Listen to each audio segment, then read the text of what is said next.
আজি অসম জাতীয়তাবাদী যুৱ ছাত্ৰ পৰিষদ মাৰ্ঘেৰিটা আঞ্চলিক সমিতিৰ উদ্যোগত আজি লিডু কলেজ তিনিআলি ৰাষ্ট্ৰীয় ঘাইপথৰ ওপৰত ডিগবৈ DFO প্ৰতিকৃতি দাহ কৰি প্ৰতিবাদ সাব্যস্ত কৰা হৈছে। যিহেতু মাৰ্ঘেৰিটা বিধানসভা সমষ্টিৰ অন্তৰ্গত যিসমূহ সংৰক্ষিত যিসমূহ বনাঞ্চলসমূহ আছে, এই সংৰক্ষিত বনাঞ্চলসমূহত একাংশ দুষ্ট চক্ৰই এই বনাঞ্চলসমূহত ধ্বংসযজ্ঞ অব্যাহত ৰাখিছে। তাত মূল্যৱান গছসমূহ তেখেতসকলে ধ্বংস চলাইছে আৰু তেখেতসকলে কেৱল যি মুনাফা আদায় কৰি আহিছে আচলতে। আৰু এই ক্ষেত্ৰত আচলতে আমাৰ ডিগবৈ বন সংগঠনৰ যি পাধিকাৰীগৰাকীৰ লগত থকা গোপন মিতিৰালিৰ বাবে কিন্তু আজি মাৰ্ঘেৰিটা বিধানসভা সমষ্টিৰ যিসমূহ সংৰক্ষিত বনাঞ্চলসমূহ আছে, এই বনাঞ্চলসমূহ কিন্তু ধ্বংসৰ দিশলৈ গতি কৰিছে। আৰু তাৰ সমান্তৰালভাৱে আমি দেখা পাইছো যে সংবাদ মাধ্যমত যিহেতু আমি বাতৰি দেখা পাইছো যে যি আমাৰ লিডুৰ তিৰাপনৈৰ যি বিছা গাঁও সংযোগী যি আমাৰ তিৰাপনৈৰ ওপৰত যি দলং নিৰ্মাণ কাৰ্য চলি আছে, তাত সেই কাৰ্যত কিন্তু ঠিকাদাৰ কোম্পানীয়ে কিন্তু তাত মানে মূল্যৱান হুলুং গছৰ যি আমাৰ জাতীয় সম্পদ, এই মূল্যৱান হুলুং গছৰ কিন্তু তেখেতসকলে কাটি কিনে কিন্তু তেখেতসকলে দলং নিৰ্মাণ কৰাত কিন্তু উঠি পৰি লাগিছে।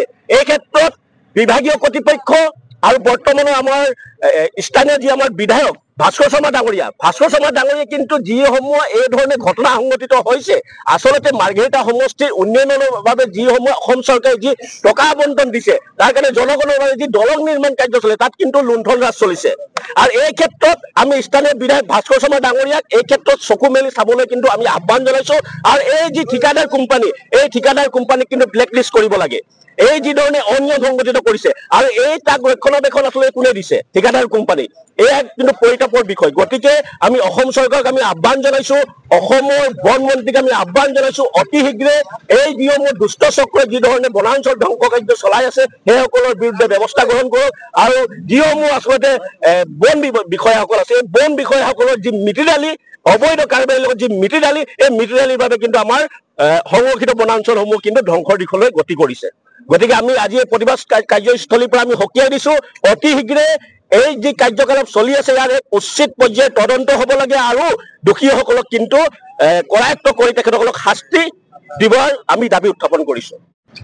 এটা কথা আমি ক'ব বিচাৰিছো আজিৰ কাৰ্যসূচীৰ যোগেদি যে ডিগবৈ যি বন সংমণ্ডল আছে, এই বন সংমণ্ডলৰ অন্তৰ্গত লেখাপানী যি বন আঞ্চলিক কাৰ্যালয় আছে, ইয়াত কিন্তু এই কাৰ্যালয়ত কিছুমান ঘুষখোৰ বিষয়া ইয়াত কিন্তু সোমাই আছে।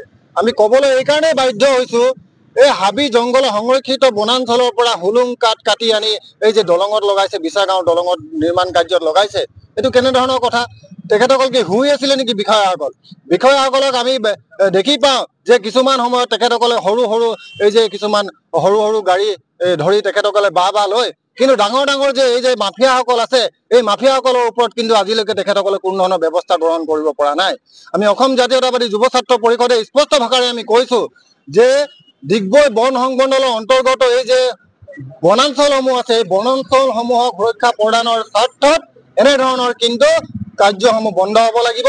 অন্যথা অনাগত দিনত আমি ৰাজ্যক লৈ আৰু তীব্ৰ গণ আন্দোলন গঢ়ি তুলিবলৈ আমি বাধ্য হ'ম। ইতিমধ্যে এই ক্ষেত্ৰত এটা কথা ক'ব লাগিব, আমি ক'ব বিচাৰিছো যে যিবিলাক নেকি বালিঘাট চলি আছে, আচলতে যিবিলাক অবৈধ বুলি আচলতে যি বহু সময়ত বিতৰ্ক ওলাই থাকে, এই বালিঘাটসমূহ বন্ধ হ'ব লাগে।